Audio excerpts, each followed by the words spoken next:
Welcome to another, what is obviously going to be very entertaining episode of our demand generation. So for those of you that have not joined before, hi, my name's Katie Street. I'm the founder of Street Agency and the host of this fantastic demand generation series that we run on LinkedIn, which is all around how you can create demand, create more opportunities from all of your marketing efforts. But in specific today, we're going to be talking about how you can do that on LinkedIn. I'm going to get my fantastic guests to introduce themselves.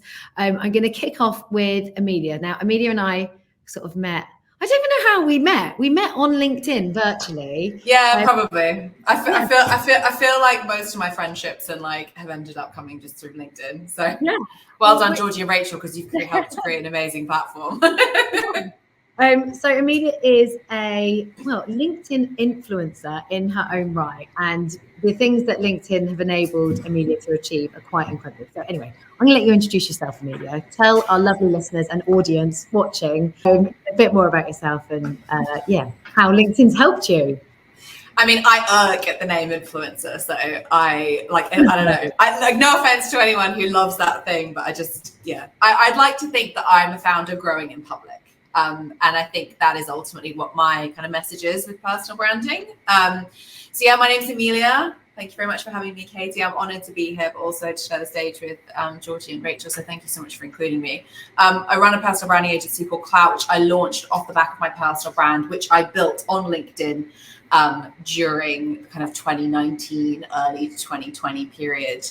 I've got a lot to thank LinkedIn for. And I suppose one of the reasons I'm here is to talk about how I built 100% inbound business off the back of LinkedIn. We don't do any outreach whatsoever. So hopefully I could give some value today. That's the inspiration, guys. Yeah, exactly. And actually, I mean, Amelia has done a fantastic job of introducing herself, but just to big you up, she's got nearly 200,000 followers now on the platform. Just been awarded your LinkedIn Blue Badge of Honor, which we will talk about bloody time, guys. Come on, I've been posting for 4 years. Yeah. But I mean, we'll talk a bit. Rachel and Georgie and I chatted a bit about the badges yesterday, so it's interesting, how that's kind of rolling out and doing its thing. But also, you've been able to launch your business because of LinkedIn, right? Which is the amazing thing about the platform, and this is why I love it so. Whenever I hear someone say, "This isn't Facebook," I'm like, yeah, it's not. It's so much better. So I quit my job on a Friday. I launched Clout on the Monday. And I told LinkedIn that I'd launched my business on the Monday and I had my first 2 clients by the Thursday. I was oversubscribed within 6 weeks and I was able to hire my first employee 2 months after I launched because of LinkedIn. So I have a lot to be thankful for. Love it. Now over to our in-house LinkedIn experts who are actually sat right next to each other, live from LinkedIn HQ. Georgie, because you're at the top on my view at least, do you want to go first and tell us about what you do on LinkedIn? Yeah, cool. So I am Georgie Power. Nice to meet everyone. I'm an enterprise account director at LinkedIn Marketing Solutions. Essentially, I help my clients with their strategy on the platform, making sure they're making the most out of their investment. I specialize in the technology sector, but we have lots of team members that specialize in different sectors like FinServe. I've been at LinkedIn for about 2 years. And before that, I spent majority of my career agency side. And at LinkedIn, we work as a pod. So we service clients what we call a pod. And my pod partner is the better half of me and is Rachel to the right of me, but probably below me to those of you that vlogged online. Yeah. Hello, everybody. Shall I go straight after? Yeah, go for it, Rachel. You need no intro from me. Like I said, we're going to finish each other's sentences. So, I'm the other half of our LinkedIn pod. My name's Rachel Mason. I'm a lead client solutions manager at LinkedIn. What a client solutions manager means for anyone who hasn't worked with one of these in the past, I essentially act as a consultant to my clients. So throughout the life cycle of their LinkedIn campaigns, I help them to maximize the value of their investment, essentially. So all the way from planning their campaigns to ongoing optimization to post-campaign analysis, I'm there to help and support and make sure that every dollar or pound that they're investing on the platform works as well as it possibly can do for them. I've been at LinkedIn for over 6 years now, which feels crazy. It's gone super fast. And during that time, I've worked with a wide variety of customers. So some really mature global enterprise businesses who are spending upwards of $1 million a year, as well as scale up new businesses who want to create a really big impact but on limited budgets. So I think I know from this experience that there is no one size fits all. I wish that there was. Might do me out of a job if there was a one size fits all, but every business is so different, whether it's their goals, their objectives, their budget, or their resource. So I'm really excited about today. I'm excited to dig into some of the tips and tricks that I've learned along the way that could hopefully help our lovely attendees to maximize their investment on the platform, because I truly do believe it's such a powerful platform when it's used in the right way. The most powerful. I mean, I can promise you now, like Street, we launched probably very heavily focusing on email marketing, which did fantastically well for us. We really built our audience there, but the world has changed. All of you guys dialing in and listening, I'm sure can empathize with this. We all search for the things that we need in our personal lives on social platforms. Like there's nothing that I don't buy on Instagram or TikTok. And it is no different when it comes to business. Like no longer are people going to Google to try and find the products and services they need for their business. They are going to LinkedIn. That is where these conversations happen. It's where your network comes together. And there's some really interesting things I've been thinking about recently, which is around kind of professional branding. And rather than thinking about your go-to-market strategy, thinking about your go-to-network strategy, which is all around building community, which I think LinkedIn is the absolute base of what you need to do when you do that in the B2B world. Now, I always like to make this about our lovely audience, talking about building communities and building network. So please do engage in the chat. I don't know if Emma's already put a message out. She probably has, but for some reason I can never see Emma's messages, but I can see some of you guys already saying hi to each other. Please continue to do that. If you've got any questions, please do pop them in the chat. I may at some point ask some questions. So again, please put your answers to those questions in the chat. And if you've got anything that you're particularly interested in, any questions about LinkedIn, any questions about building your go-to-network strategy on LinkedIn, again, please do pop those into the chat and I will try and ask our amazing guests as many of the questions as I possibly can. So I'm going to kick off with a kind of overarching question, and I'm actually going to come to Amelia first. I'm deciding this as I go. So of course, when you start this, I guess broadly, you need to understand. For me, it's about understanding what you want to be known for, who you're trying to target. We can all post random stuff that might get some attention, but who are you trying to get attention from? How are you trying to help them? What do you want to be known for? So I think, let's start at the beginning. And Amelia, how do you start to develop that go-to-market or go-to-network strategy when it comes to LinkedIn? What are the important foundations before you get started?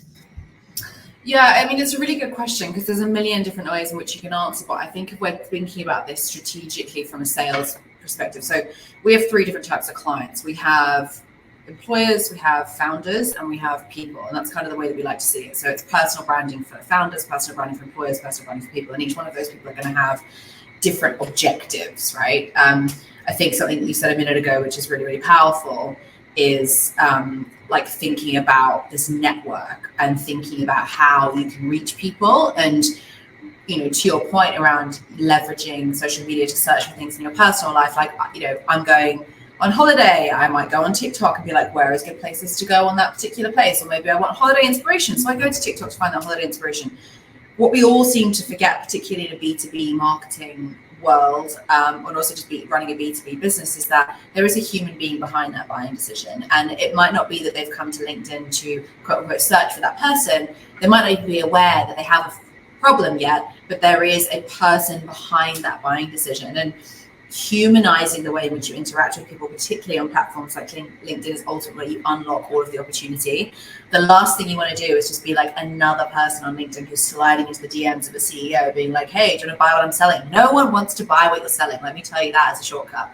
But everyone has a need to buy something. And I think the way that you connect with people is really, really important if you want to make that happen for you. So the first thing from a go-to-network strategy is I think you need to be really, really, really razor clear on who your audience is. And we always like to look at this from a lens of goal first internally. So we talk a lot about North Stars, and your North Star might be a personal one. It might be that you have a sales target to meet, and therefore your North Star is you want to buy that house, you want to buy that Porsche, you want to buy that whatever. Like, or if you're running a business, it might be I have a certain target that I need to reach this year, and therefore what does that look like? And therefore who are those people that are going to help me with that target?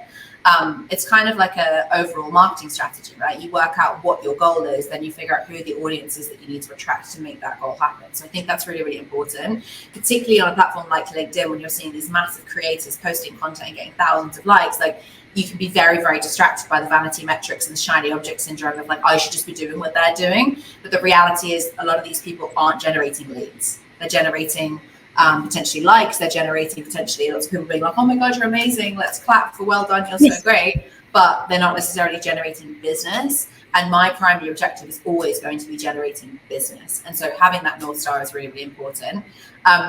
And then kind of secondary around that kind of audience piece is like, who is that audience? So for example, if you are trying to, like I had a podcast this morning with this amazing woman whose primary audience is marketing people. So it makes no sense for her to be talking about like the issues that she's having scaling her business, because she's trying to appeal to marketing people.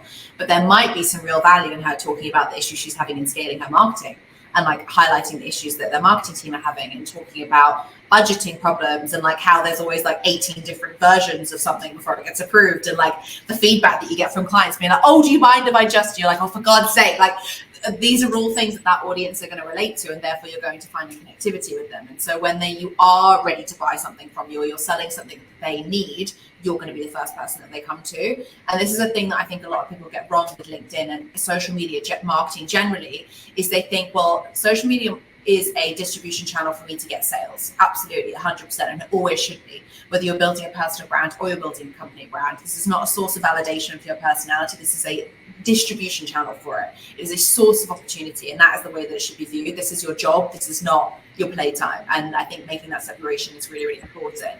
However, people don't want to buy. They don't want to be sold to. They don't want to be told that you're selling something. They don't want to feel like they're being sold to, but they want to connect with human beings. They want to be understood, and they want to understand. And I think if you can network, to come back full circle to the beginning of the question, from within a community by finding things that you can resonate with each other with, that is an incredibly powerful thing. Because then when you do pull that lever of, oh, by the way, I sell this service, you're going to be the first person they come to. And I'm a really good example of that, right? I spoke about personal branding for years. So that when I launched my business saying, hey, I'm running a personal branding agency, I was oversubscribed in 6 weeks because I'd never asked for anything in return. I'd never told anyone that I was selling anything. I never tried to force anything. Even now, I never post about, hey guys, if you want personal branding services, slide into my DMs, because I know that's going to make people go, ugh. You want people to feel like they're connected to you and they like you, because the value of your relationships, your network, is the quality of your business and the value of your business. So I think that's really important. I love that. It's so true. We're exactly the same. Put helpful, insightful content out that is talking to the needs of your audience. Give, and then ask, and then give more. And make the asks actually quite subtle. Like, we don't need to, and I see clients doing this all the time in every area of marketing, not just on socials, but it's trying to sell themselves too early. Or we need that call to action. We need to tell them about us. We need to position us. No, you don't. You need to position yourself and how you can help way before you start, like weeks, months, like before you start. Yeah. Before you start trying let your customers do it for you as well. You don't need like to. The biggest hack that I can give anyone listening to this is like a plug in and play strategy. Is if you think about your week on a content perspective, and this is good for anyone that's just started posting on LinkedIn or wants to start posting on LinkedIn, and this is top of funnel stuff, right? But it helps conversion. If you think about your week like a funnel, you've got Monday, Tuesday, Wednesday, Thursday, right? Friday, let's say 5-day week. I do 7 times, but bear with me, 5 days. On a Monday, that needs to be your top of funnel stuff. That is the maximum amount of eyeballs you can get on your content as humanly possible. So for me, that's personal content, right? That is the thing that's going to connect me to another human being. That is the thing that's going to resonate with other founders, because that's my audience, right? That's going to resonate with other employers, because that's my audience. It's going to resonate with people, because that's my audience. The next thing that you want to post is something a little bit more niche, right? We're now moving into that education piece. We're moving into that, here is how I can educate you on the thing that I get paid to do. Give 100% of your knowledge away for free, right? Do that twice, Tuesday, Wednesday. Thursday, we can then start actually niching down and trying to convert those customers by simply sharing a customer testimonial. And I don't want you to brand it up because that, again, gives me a massive ick and it feels really inauthentic. But if you simply have a WhatsApp message that you can screen grab or a Slack message, and you can stylize it, sure, make it pretty, whatever you want, but as long as it looks as informal as humanly possible and people can recognize what that is, whether it be Slack, email, whatever, and you share that on LinkedIn being like, this is the story of how we got this result, you don't have to sell, because your client has sold it for you. And those things become incredibly powerful, because then if you're doing that week in, week out, it doesn't matter when your ideal customer comes into your network, eventually they will convert if they're ready to buy. And I think that's a really, really powerful tool. Yeah, and they trust and love you because you've been building that engagement with them, which is exactly what we're all trying to do here. So, Rachel, I'm going to come over to you because, of course, there's lots of different ways that you can start to deploy these strategies on LinkedIn, both paid and organic.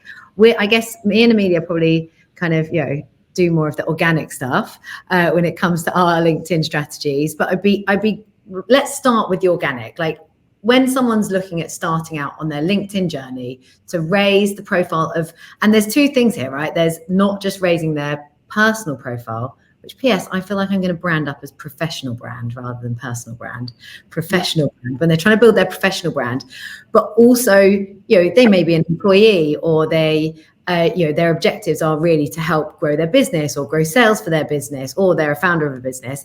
How do they make sure they're kind of doing both? Because I've had loads of people comment on this to say, how do I do this for me and for my business? Yeah, and I think it's a really important point. And I firstly want to plus one on what Amelia was talking about in terms of that human approach. I think sometimes as marketers, we can get so lost in B2B or B2C, and actually something we kind of talk a lot about at LinkedIn is B2H, which sounds a bit cringy, but it's business to human. You're selling to humans. And the approach on LinkedIn, whilst yes, it's a professional network, it's a professional environment, you don't need to recreate the wheel. What works really well on LinkedIn is authenticity. And, members are pretty savvy. They can tell a mile off when something feels, a bit stale, or, it's been produced in a copywriting room by 10 different people fine-tuning, as much as possible when you can just be authentic. And actually, to your question, Katie, merge the two. The professional and the business should be intertwined, and there should be that kind of unified brand across all your messaging, so that whether it's an employee or a professional brand or a company post, there's still that kind of common thread between all of it, because I think that's what really is the key, and that's what works on LinkedIn. A lot of the companies we work with, Georgie mentioned, we work with the tech sector, so a lot of the services, products that we're selling are quite abstract, and it can be quite hard to market these kind of products, and the temptation is to list off 20 different things that is great about your cloud system versus another. But actually, I think sometimes we need to drill it back down to the basics of what works well in B2C, and actually that mental availability, that emotion connection, so that your brand is top of mind when someone is thinking about a certain product or service and then can go on to become a customer in that space. So, what works really well in B2C, for example, having, good brand markers that carry through. If someone sees red, you might think of Coke. These are the kind of things that actually B2B brands can be thinking of as well. And this is what really works on LinkedIn is, not trying to recreate the wheel for B2B, but actually using some of the clear things we know work in advertising, just in terms of psychology, I suppose, how people interact with different things. So to your question, in terms of like personal versus professional, I think it's about combining the two, thinking about that kind of B2H approach. How can you actually market to humans versus marketing to businesses or, abstract CEOs? Everyone is a human who is looking for that kind of emotional connection to whatever they're buying, whether it's a can of Coke or a very complex cloud solution for their business. Everyone has personal motivations of why they're going to buy these things. So getting that through in your approach, whether it's coming from a company page or from a member themselves, I think getting that through in your approach and being authentic is definitely the key there. And that takes a lot of fine tuning. I think, we see people kind of want that perfect fit straight away, but actually LinkedIn is a place where you need to find your niche. LinkedIn, unlike other social platforms, doesn't necessarily favor virality and just loads of volume of clicks and likes and things. It's all about that quality over quantity. So again, there's no one perfect fit, but it's testing, learning, and finding out what works for you, regardless of whether it's company or personal. Yeah, I'm so with you on that. I think that's the key. It's taking a person first approach, whether you're posting content on your company page or whether you're posting content on your personal page. It's about coming from a person, and some really cool things that we've started to deploy at Street for our clients. And also I'm seeing other B2B businesses start to deploy in their strategies on LinkedIn is things like takeovers, like, staff members, when it's a big business, easy for me and Amelia, who kind of have smaller businesses and it's founder led, and, we can still feature our teams. But when you're part of a huge organization which has got hundreds or thousands of staff, how do you implement these kind of LinkedIn strategies? Well, you can do takeovers. I've seen that they go so well, because it's like, oh, hey, I'm CMO, or I'm in the marketing team, and I'm going to tell you a bit about my role. I'm going to do a takeover this week, and I'm going to take you through what I'm doing every day. Like that really resonates with people. People want to delve into people's lives to a certain extent. There's a reason why Big Brother and Love Island and other programs do well, right? And the same rules apply. Like, to show up as an expert with thought leadership and talk about the things that you can help, but you also need to show up as a person. And whether you're doing that through your company page, another thing I see happening is people trying to write like a bloody robot or like a business and trying to be all corporate in the style of their writing or the style of their content. No, talk like a person. A person is reading this content and they're a person. They want to engage in a human way, not in a way that feels robotic or unnatural and not like human language. So stop thinking you need to change because you're coming from a business rather than a person. It's the same rules apply, right? Yeah. Can I just add a little piece to that? Because I do think there is something that we haven't acknowledged here, which is there is a fear of being authentic. And I think part of that roboticness comes from being scared to look stupid. And actually, the things that I think do the best, and certainly in my experience have done the best, have been the ones where I am colloquial and maybe I swear a little bit. I'm trying really hard, Katie, not to swear, by the way. Oh, wait, Rachel, what happens if we swear live on LinkedIn? I'm white knuckling it.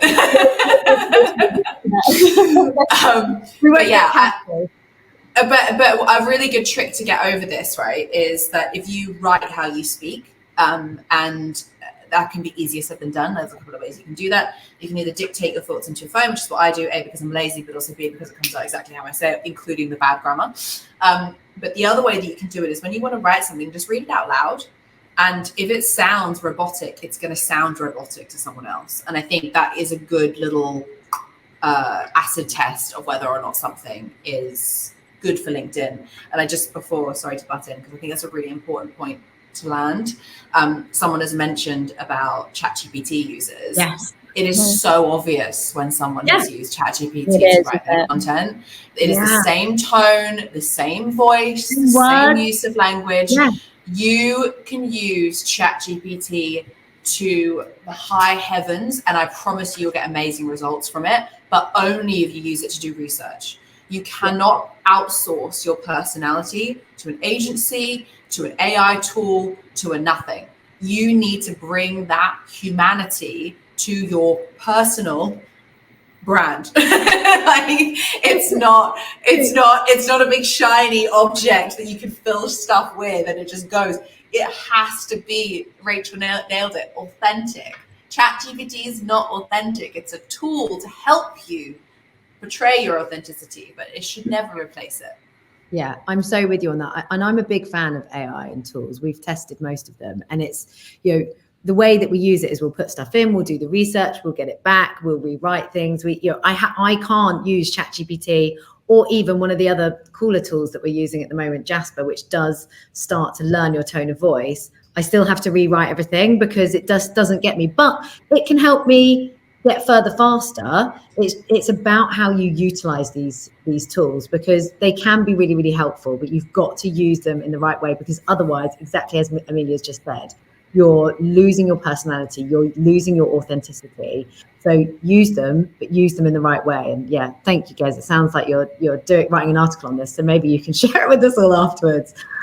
Georgie, I want to come to you because I know when it comes to actually putting these plans into action, this is how you really help people. And actually, one of the things that I wanted to dive into is LinkedIn connection requests and the importance of personalizing these. Now, I've seen someone say recently, like, of course, you want to grow your audience on LinkedIn, and a big part of that sometimes is going to be connecting with people. I only genuinely use it to connect with people that are already engaging in some way. So if they've liked a post or if they're engaging with me in another way. But talk to me about your kind of growing your audience strategy when it comes to kind of implementing this.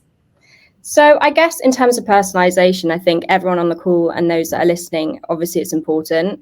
I think there's an argument to say you can over personalize things, that it feels a little bit awkward, particularly in sales outreach. So yeah, personalization is like absolutely key to when you're doing outreach. I think if you're going to use something like LinkedIn InMails, or you're going to use an email marketing automation tool, I guess there's kind of two things. I personally get better traction the shorter and the sweeter. You know, if you're targeting ICPs that are C-suite, they're not going to have time to read really long emails. So that's definitely something I say, keep it personalized, but keep it short and sweet. And also, if this is for a marketing team in terms of advice, I'm really passionate about that sales and marketing alignment. So speak to your sales team, you know, how can you personalize it? That might not be individual to that person, but the challenges that, you know, they're facing based on the conversations your sales team are having on the phone. So what challenges are they facing? Your sales team are going to have to pick up these leads post you as a marketing team delivering them. So making sure they're happy with how you're doing that outreach and the level of personalization you're including. So yeah, that's advice I give. Absolutely, personalization is king, but don't overdo it because it can come across a little bit creepy. And make sure you're working really closely with your sales team on what you're including. Yeah, love that. The other thing that I heard, and tell me what your experience of this is. And guys, by the way, at the end, I'm going to do some quick fire, like LinkedIn kind of algorithm things. The algorithm changes all the time, so it's not verbatim, but we will kind of cover off some of the things that you can do that we recommend.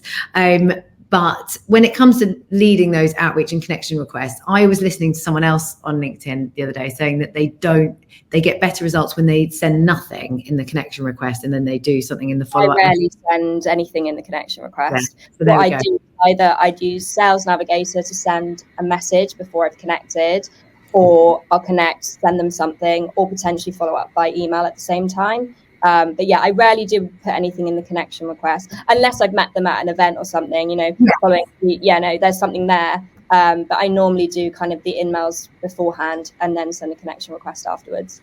It's an interesting approach because I do the opposite. I always include a message. However, and this is an important caveat, most of my connection requests, first of all, I've maxed out of connections. So if Georgie and Rachel, you could speak to the powers that be, I would really appreciate it because I have 30,000 connections and every time I want to connect to someone, I have to unconnect to someone else to be able to send that connection, which is very frustrating. Oh. Yeah, 30,000 is the limit. So if you can let LinkedIn know, that would be great. So that's a really good point because you can have as many followers, right? You can have millions of followers, but you can't have more than, because I'm assuming 30,000 connections. You can't know more than 30,000 people and therefore shouldn't be connected to more than 30,000. Yeah, well, apparently I know 200,000. So yeah. But there's a really important point hidden somewhere in my complaining here, which is if I connect with someone, it's normally for one of three reasons. One, as Georgia pointed out, like I've met them or I'd like to meet them, or we have some kind of mutual connection, in which case I think it's really important that I'm like, hey, I'm Amelia, so-and-so introduced me, blah, blah, blah. The second thing is I want them on my podcast. So there is some kind of thing that I want them to take action on, in which case I'll be like, hey, I've been following you for a while, like would love to have a chat with you about my podcast. Are you game? ? The third thing is I'm trying to expand and legacy plan. Like, as I said, we're 100% inbound at the minute, but that's not always going to be the case. Like, growth in 2020 is our number one priority. Therefore, outreach is going to also have to be a priority. Yeah. I'm trying to build a black book, if you like, of people in my network who are therefore going to see my content and hopefully like it, but they can only get to my content by me creating that connection in the first place. Yeah. And so in that, format, I'm just like, hey, I've been following your brand for a while. I think it's effing amazing. Would love to connect. Can I take you for a coffee sometime?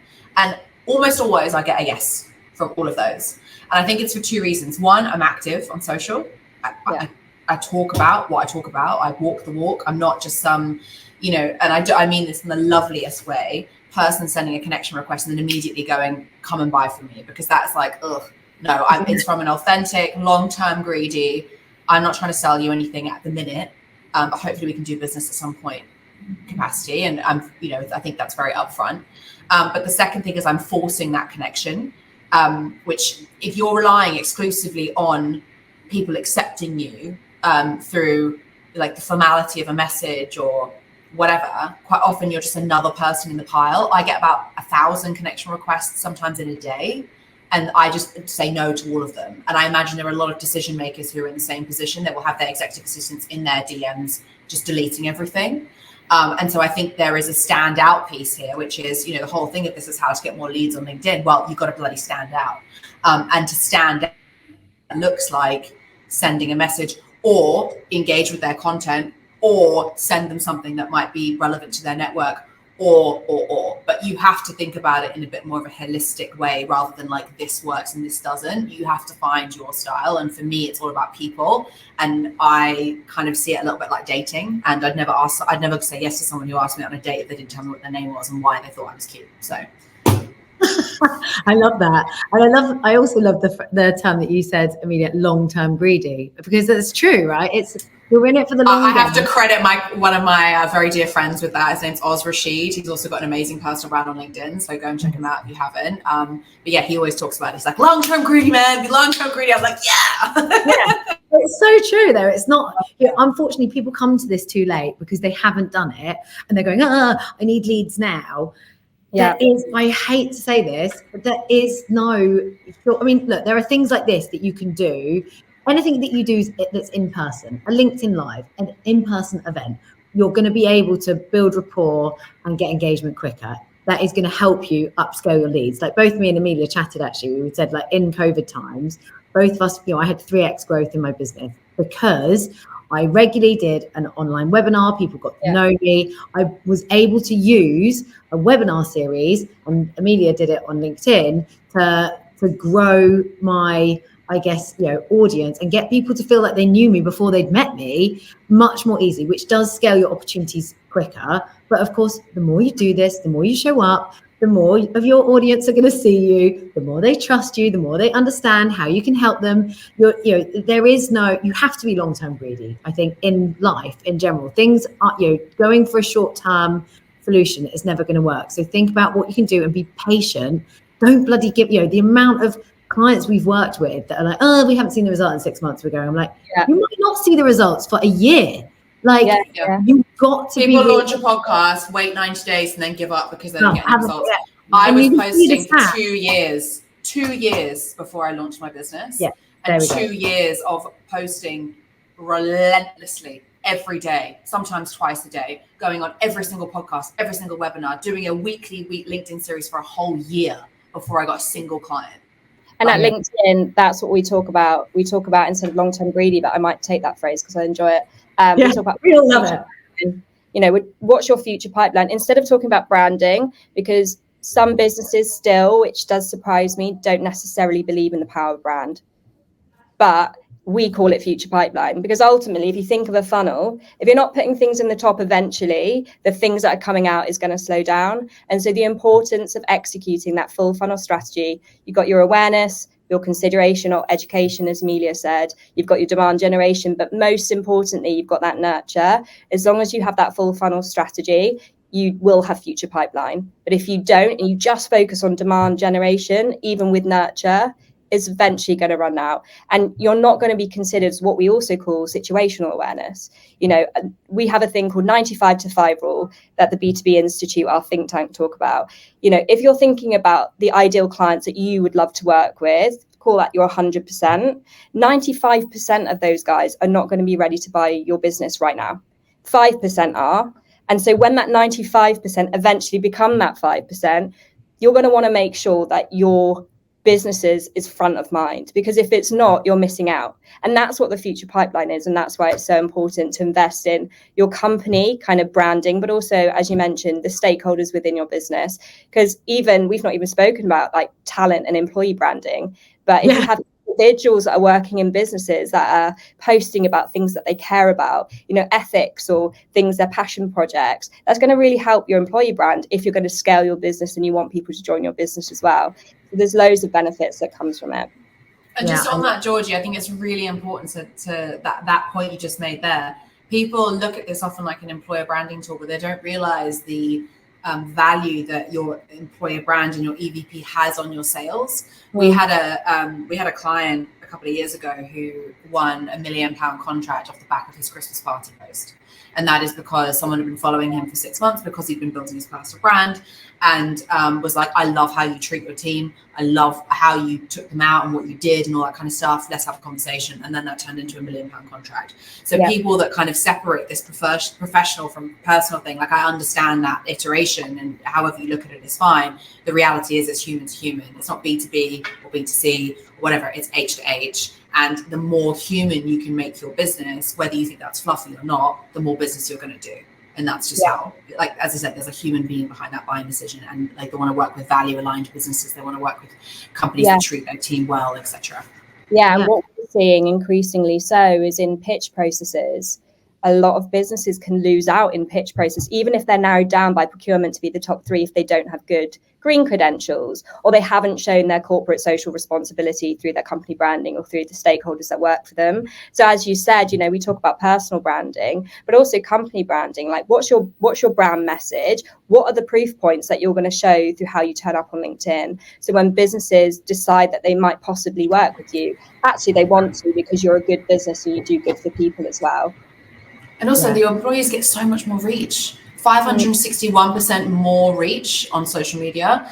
24 times is the, so if you have the same brand message shared on a LinkedIn page, company page, and a LinkedIn, you know, your employees page, they get 24 times more reshares, 8 times more engagement. And if you're not convinced already, 7 leads that come through an individual social media, i.e. LinkedIn, converts 7 times more frequently.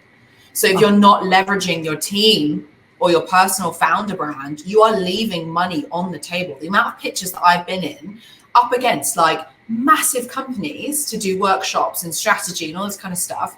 We just closed one with a FTSE 250 not too long ago, where one of the first thing they said when we walked in the room was the decision maker go, I loved your post on LinkedIn about that thing, Amelia.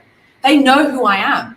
I don't have to convince them. They know everything they need to know. It's all about now detail and semantics and whether or not we meet their needs. So that is how you get more leads on LinkedIn, is you look at this. We joke about the long-term greedy thing, but like future pipeline, I'm obsessed. I'm stealing that. You can have long-term greedy and I'll still future pipeline. It is the future of your business. We're all scrapping around so much. Like, I need leads, which is probably why you're on this session, right? You want to know how to make more leads. If you want to know how to make more leads, you've got to pair that with that demand piece, that outreach piece, alongside that long-term planning of like, right, in 6 months' time, what rooms do I need to be in? And therefore, what do I need to be putting out content-wise to make sure I'm in them?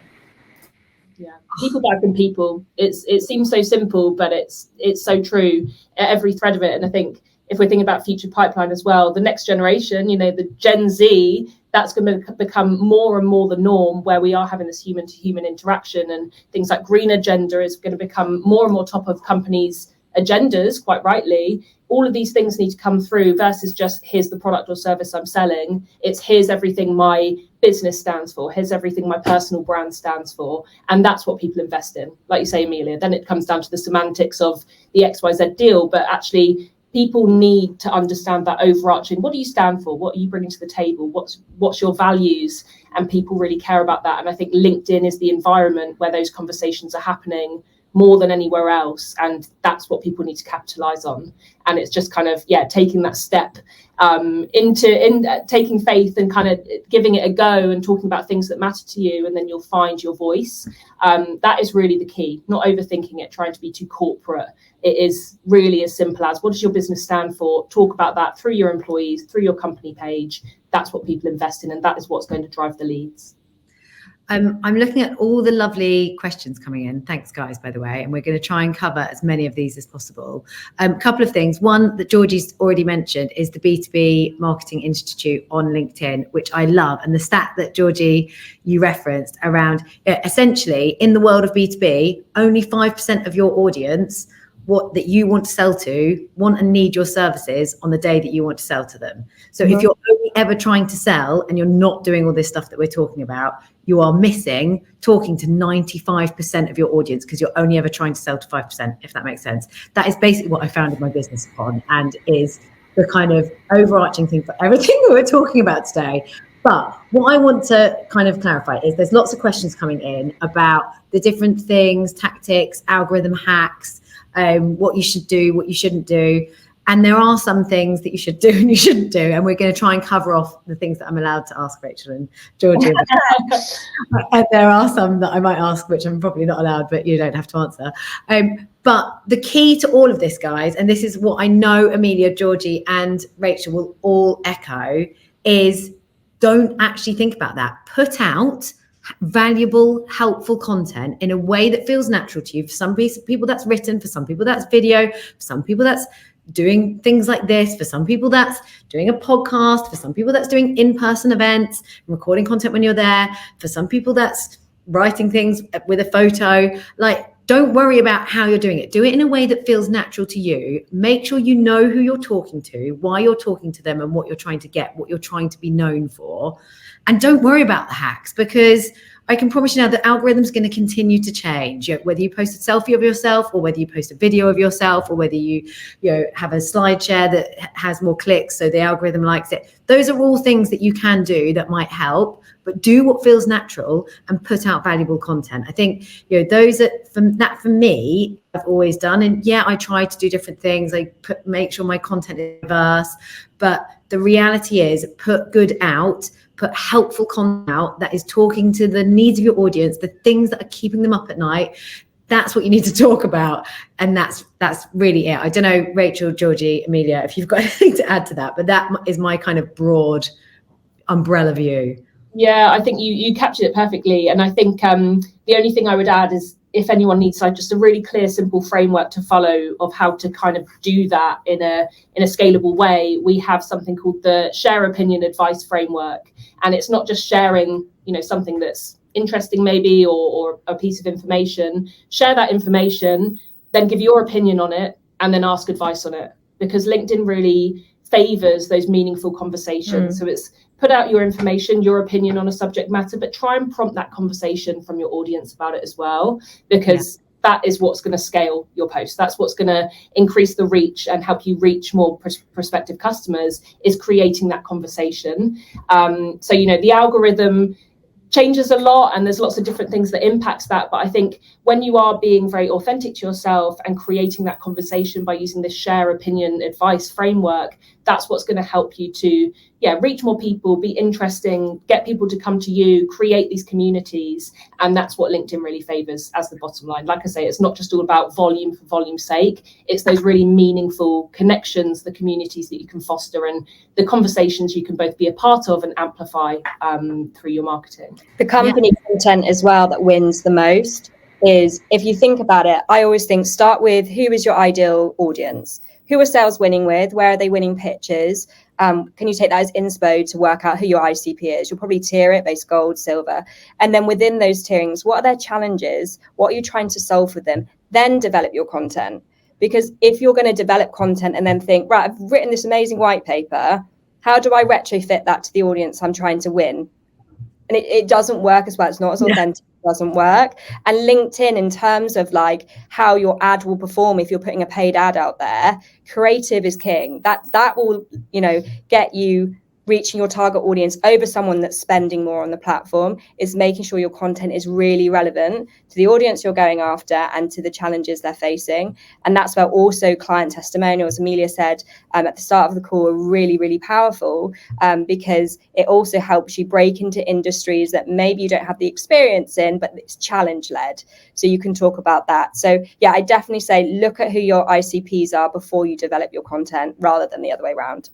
Yeah, 100%. You've got to know your audience, and you've Mm. got to know what their challenges are, and you've got to continue to investigate what their challenges are, because the world's changing faster than ever and people's challenges change. The other thing, just to add to that, is lots of businesses worry about what the business problems are in that sector, and they forget that they're talking to a person, and the problems a CMO is going to have, you know, a head of marketing or a head of tech or a procurement person are going to have are all very different. So you need to make sure that your comms on LinkedIn and in all of your marketing are talking to those individuals, because they're all going to have different problems they need to solve in their role. They do care about the business problem, but really they care about the problems that they have to face day to day in their job. And at the end of the day, you're a person trying to have a conversation with a person, so don't forget to speak to their needs. That's super important. Right, guys, I've got loads of questions coming in. Thank you, everyone. My plan was to have 5-10 minutes to ask some of the questions here, and also 5-10 minutes to do these quick fire questions, which is, I'm basically like killing my own advice here, which is about the algorithm, because there were so many questions that came in on this. But, you know, this isn't verbatim, guys. It's going to change, but I am going to ask Georgie and Rachel some of these questions, and also Amelia her opinion on some of these things. So one of the things that I heard recently are hashtags are dying. Do hashtags matter when you're doing your post on LinkedIn? Yes. I think they do. You go to LinkedIn as a platform to research, to learn. You're in that kind of learning and buyer mindset. I don't know about you guys, but whenever I'm wanting to understand something about a topic, I'll search, and that's where hashtags help. Make sure you're using the right hashtags, though, because you want to be commonsensical about it. You write a hashtag as if you were going to search for something, and then that's when they perform best. So I think they work, and they're definitely still something you should do. Yeah, just make sure you know. Is there anything that people can do on LinkedIn, Georgie, Rachel, to find the right hashtags, or Amelia, that you've got experience in terms of helping people to find the hashtags that they should be using? I mean, I'll let Georgie and Rachel answer first, because I'm going to probably say something quite contentious. I like it. I wouldn't have had you on for any other reason, Amelia. I think I would say just quality over quantity, as in don't hashtag the life out. Yeah. And ones that don't type in top hashtags on LinkedIn and then use those because you think that's going to expand your reach. That's going to expand your reach to the wrong people. Think about that authenticity of what are you posting about, what's your niche, what's your specialist subject, and use that to guide your hashtag approach, rather than, you know, hashtag work, something really broad that's nothing to do with what you're actually posting about, that's just going to have really big volume, because LinkedIn will favour you amplifying to the right people, not the volume of people. That would be my view. I mean, my experience is, bearing in mind I post every day. We post for a lot of clients every day on LinkedIn as well. Like, a lot of our clients, their hub account is on LinkedIn. There's kind of two things to this. I think, does it make an impact on your reach? Marginally, in my experience. I think my biggest concern with hashtag use always is like the friction it creates. And I mean that more from a creation perspective more than from a receiving perspective. I think when we're talking about hashtags and hacks and best times to post and all that kind of stuff, it takes us away from actually the really important bit, which is your message. Yeah. I'd rather you spent that extra 20 minutes on making a really beautiful message that was really important to you and made sense to the audience, and that we could create some resonance with, and you spent that extra time trying to find hashtag work finance in London. Like, I think ROI on time, it's going to be better spent creating better content. I think the second piece is, there is no evidence on our side, and as I said, like, I've had like 205 million views or something on my LinkedIn, that hashtags make any difference whatsoever. However, I will say that if you are going to use hashtags, my advice would be use the same three. Like, if you have, a number of things that you talk about. So for example, I talk about like failure, and I talk about business, and I talk about personal branding. Like, I might want to make sure my 3 hashtags that I use on every single post I do is synonymous with the content that I create, that also links back to what I talk about if I have my creative mode turned on, and you can choose those hashtags there, because they're now creating a narrative, which is brand, right? Like, it all links up. I think also hashtags beyond the search function that Georgie and Rachel touched on, it helps people understand who you are without having to look anything else. Like, you could be talking about mental health, and before anyone's even read your whole post, if one of your hashtags is hashtag mental health, they know immediately that's what you're talking about. And all people want to do is to understand and be understood. And if you can create that immediately, then that is a really good thing to do. The final thing that I would say with the hashtag thing is, when people are using LinkedIn from a user journey perspective, it is very rare that they will go hashtag finance in the hashtag bar, in the search bar, to find a specific hashtag. What's more likely is they're searching for news or related articles or related content around that thing, and they come across your content because it has mentioned something else outside of the hashtag. That doesn't mean that you shouldn't use them. It just means you need to probably think strategically, again, what I said right at the beginning about the ROI of your time and where it's best spent. And lastly, I promise I said it was last like 3 times. If you are going to use hashtags, make sure you're using ones that are actually followed, because there is no point in you using hashtags that have 0 followers, or worse, have 500 followers when half the users on LinkedIn are not active anyway. So you can cut that in half. And then when you add the kind of algorithm in the piece, which is like 3% of people actually following that hashtag who are active are actually going to have it appear in their feed. And then it's less than that actually engage with it. Like, just do your research. Yeah, it's changed. I think that's the other thing, is so many people try to create their own hashtags. Is there really that can be fun though, right? Like, hashtag personal branding is amazing. Like, I quite like those. It adds personality to it. I think this is the thing, right? It goes into 2 buckets. It's like, are you doing this for a serious boost and hack, or are you just like hashtag I love LinkedIn? Like, you've got to. I mean, but I think there's no point in creating those personal hashtags for your brand or for your person or whatever it might be until you've got an engaged following, because no one's going to follow it otherwise. It's kind of people create them for the sake of creating them. Well, I used to use it as an archive. Sorry, I think you should do this, Katie.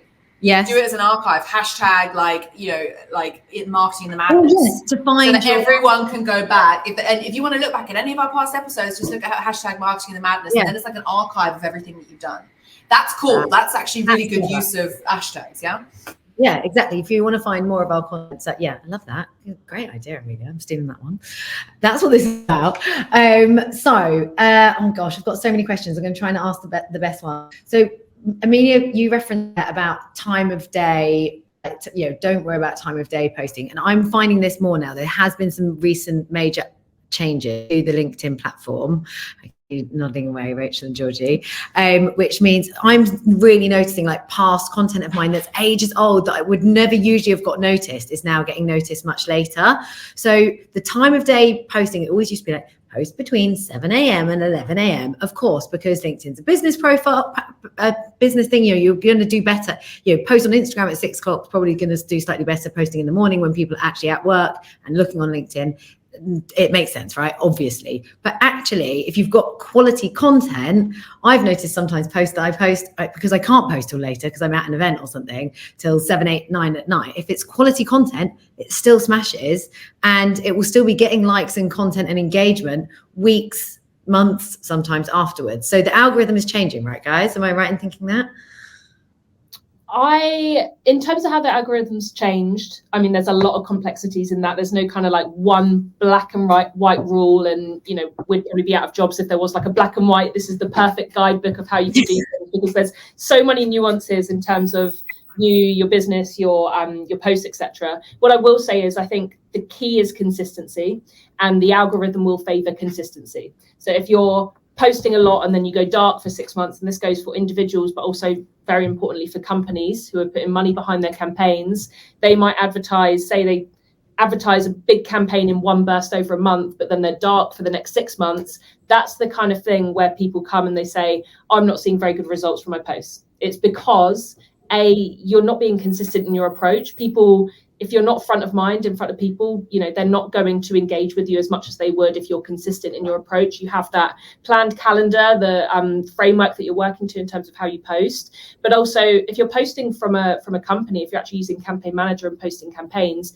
we actually have something called a relevancy score. So our Campaign Manager tool will do a lot of that optimization, a lot of that hard work for you in terms of finding the right people to target your ads to. If you go dark for a long period of time, the algorithm basically has to start that learning period from scratch every single time. So this is why being always on, being consistent is so important to why you might see those big fluctuations in performance, the engagement you're seeing. It's not necessarily changes to the algorithm, but the algorithm is starting to favor you for that consistency, both in terms of how members are seeing you. They're like, oh, I recognize Katie, I'm going to engage with her post because I see her post a lot.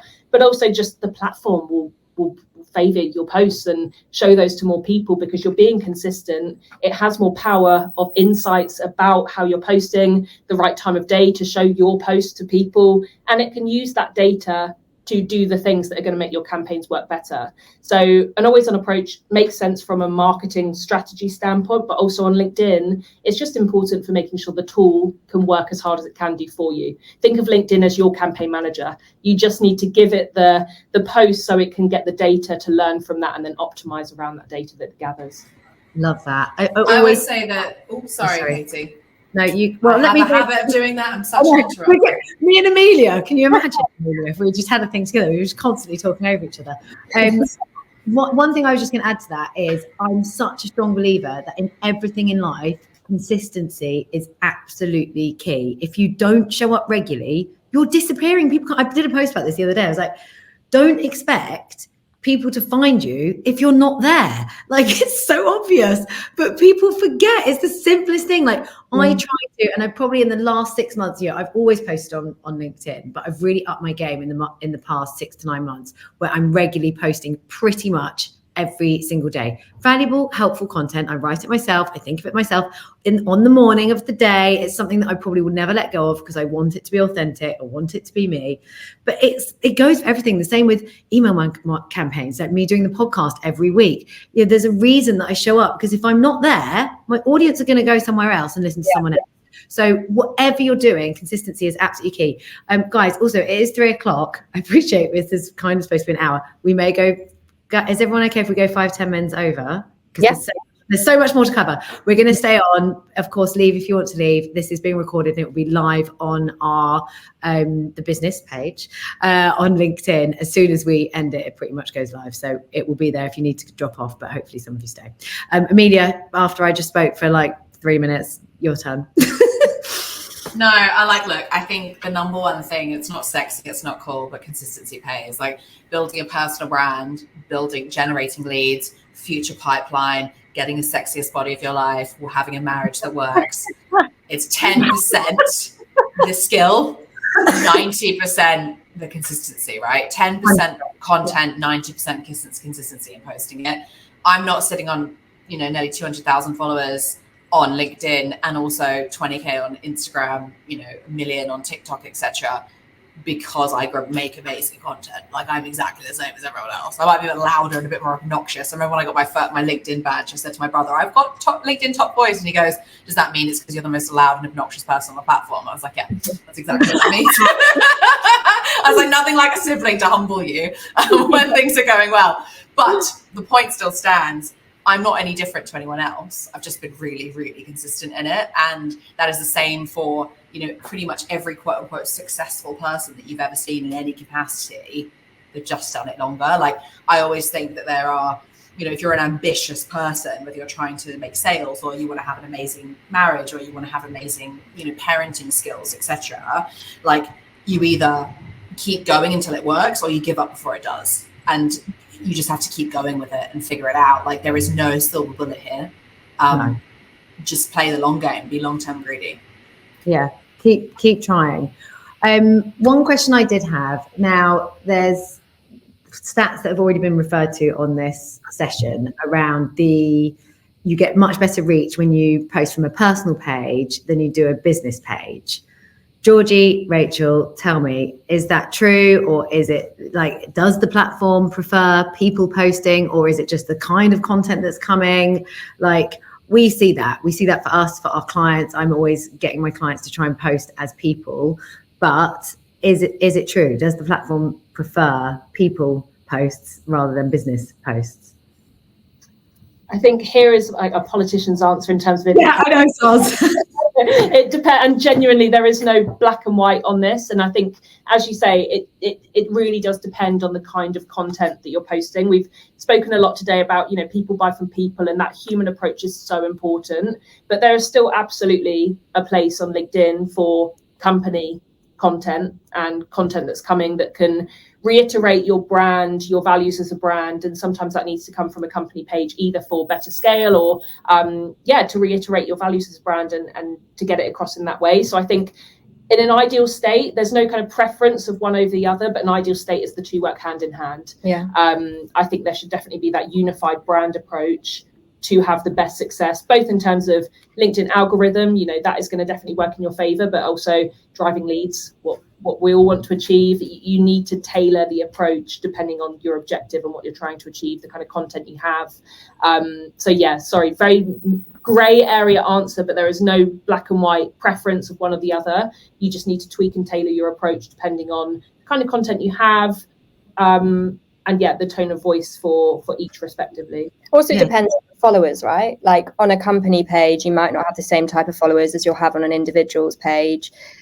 When you've got a human in front of you, you're way more likely to engage with it. So just making the time to make sure that what you're writing as a company is really in keeping with your company's tone of voice, the proof points to your overarching brand messaging.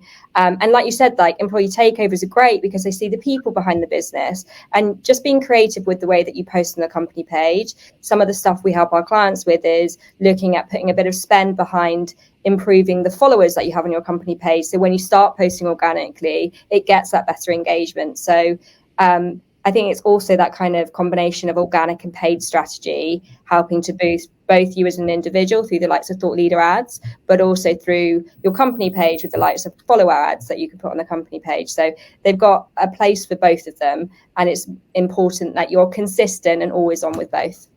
Georgie and Rachel, I want to get you back on because I feel like there's a whole load of paid stuff that I don't know about, which I'm sure my lovely audience don't know about, and maybe even Amelia doesn't know about, that we could be utilizing. So I do want to lock an extra session in with you guys, just specifically to talk about the paid things that we could do on LinkedIn to help with this stuff when people are trying to get off the ground quickly. So we will sort that out.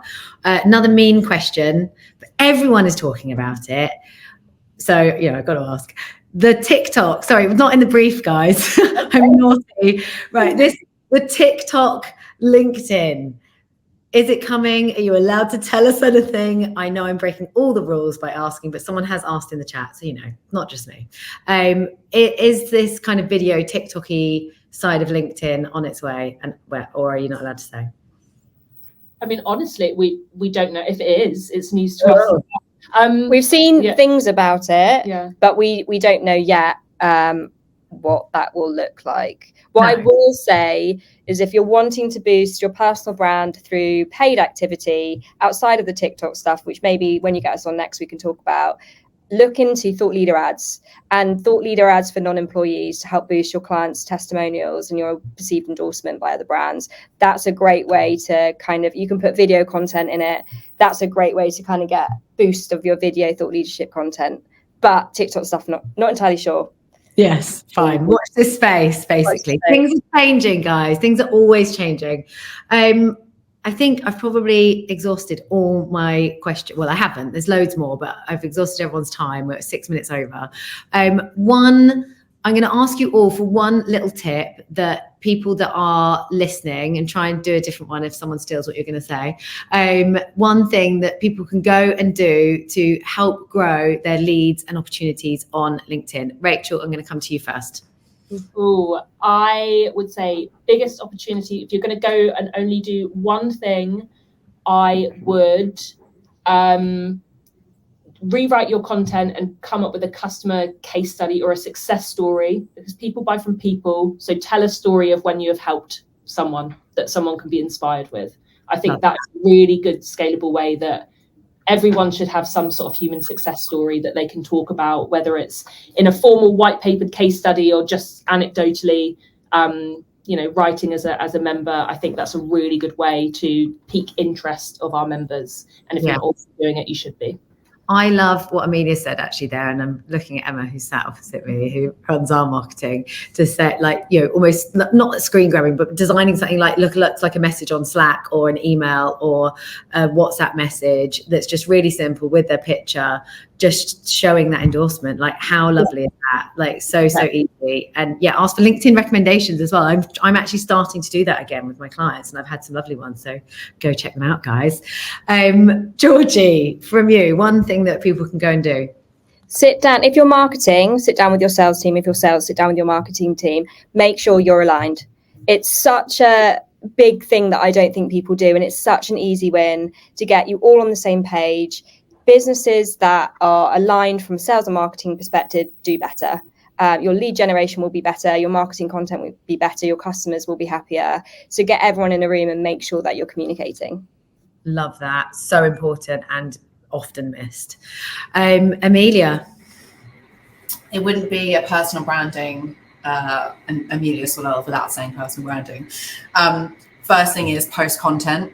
Be clear on who you're talking to and talk to them. Second thing is follow up with everyone that has liked and engaged with your content. Send them a connection request, send them a message, say thank you for engaging. Why did you engage? I think that's really interesting. Third thing, follow other people that have audiences of people that you're trying to get into and send them connection requests as well.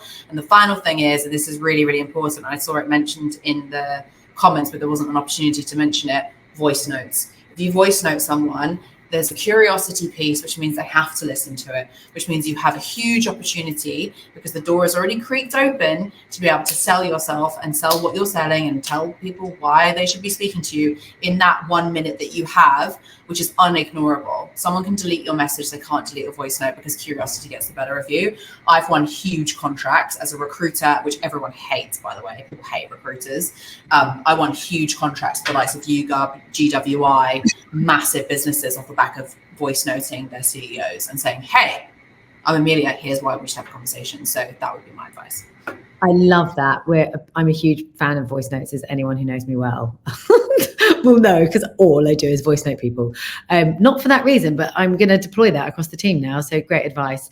Guys, thank you all for joining and contributing so beautifully in the chat. We will write this up. We're actually going to post this as an article, sort of, again, an interesting strategy to take. Look at how you can cut your content up and present it in lots of different ways to make sure you're shattering it and reaching the most amount of people. But we'll include all the links to things like the B2B Institute, the references, and everything that Amelia, Georgie, and Rachel have made on the session today. I want to also just point out what an amazing foursome of female powerhouses. As everyone who follows me closely, I'm a big advocate of helping women kind of rise in their careers, and to have 3 amazing women absolutely smashing it in this space join me today has just been an absolute pleasure. And a big thank you to all of you, male or female, for joining us today and being part of the conversation. We will be doing this again next month. So for anyone who's still here or wishes to comment, we try to ask you guys what you want help on from a lead generation point of view. So we've talked about LinkedIn, we've talked about email marketing was last month. We've talked about various different things, go-to-market strategies. If you've got something that you're particularly, worried about, or maybe it's the different tools that you can use to scale your marketing and your lead generation. If there's something that is front of mind for you, please do. We'll kind of prompt it and follow up with everyone.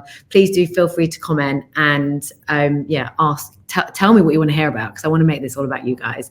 But thank you all for joining, and a huge thank you to my amazing, fantastic panel. Thanks for having us, Katie. It was awesome. Thank you. Thanks, guys. Bye, everyone.